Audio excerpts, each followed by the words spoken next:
My name is Daniel McKinley, and today I'm at Zia Comics in Las Cruces, New Mexico, and I'm here to teach you the 3 to 6 player game Exchange from Bicycle, the playing card company.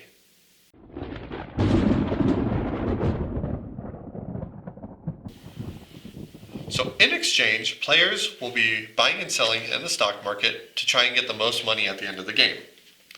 This game has a very interesting starting mechanism where players will each get one of the founder cards, and that will show how much of different kinds of stock and cash that they have already in their field. So this one, David Reedy, I have 0 banks, which is shown by this blue marker. So to start, I would move my market token all the way over here to 0. I have 6 bonds, so I'd move this to the 6,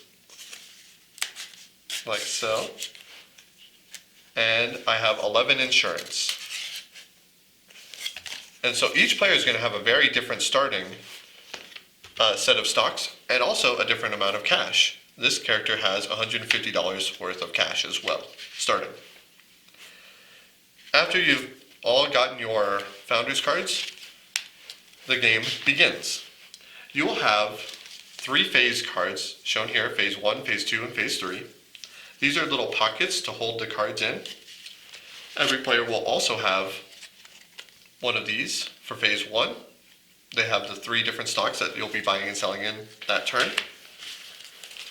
The numbers 1 through 9 of the buy or sell cards, and the influence cards, which show the same 3 stocks, but they have a +1 on one side and a -1 on the other.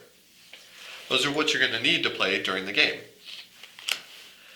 At the start of phase 1, we will be choosing which stock that we will be buying or selling. You'll take these in private, choose one, and place it into the phase 1 market. Now the selected security, once everybody has shown it, we all reveal at the same time. I am dealing in insurance this round. This will be public knowledge for everybody to see and discuss. There's probably a reason I'm dealing in insurance this round because I have so many. It's a fair assumption of what I might do. Then you each pick a buy or sell card. You'll notice the number of how many you buy or sell is shown here. So you have 1 through 9, and you choose which side you want to either buy or sell. Let's say I only want to sell 6 of them. Again, I would secretly put this in here, showing that I am going to be selling during phase 2. Now, players will see that I'll be selling the insurance stocks, but they don't know how many. That's also important because I might be trying to bluff them.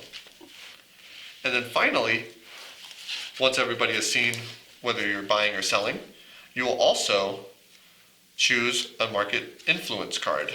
So I might be trying to influence the insurance even more to sell it for a higher price. Then again, everybody reveals, and then we actually go through modifying these. So I know that I'm going to be selling in insurance. All the other players do not know how much. But they will also be playing their cards, whether they're buying or selling, in which stock and how much, and how they are going to influence the markets. So you'll notice that these will start moving around as well. But then after everybody's revealed, we do a market forces card. Housing boom, right here. It says lower interest rates trigger a housing boom and cause bonds values to rise, bonds +2. So bonds would move +2, and then of course we would still modify as shown here. Then, after all of those have modified, all the players then simultaneously show how many they're buying or selling the appropriate amount on their board, and taking the appropriate amount of capital. So my insurance was lowered, unfortunately, to $30. I sold 6 of them. I get $180. Now that's all fine and good. That ends the round. But now, knowing that, I have fewer insurance stocks going in, and now these are closer to the bubble. The game is played over 5 rounds, and during the rounds, there will be times where the markets will pop. Allow me to show you how that works. If bonds goes up higher by 1, you'll see in a 4 to 6 or 5 to 6 player game, $90 is where it pops, or it would be higher than that if you have more players. It goes all the way to the back of the other side. thus making it either completely more valuable or very less valuable.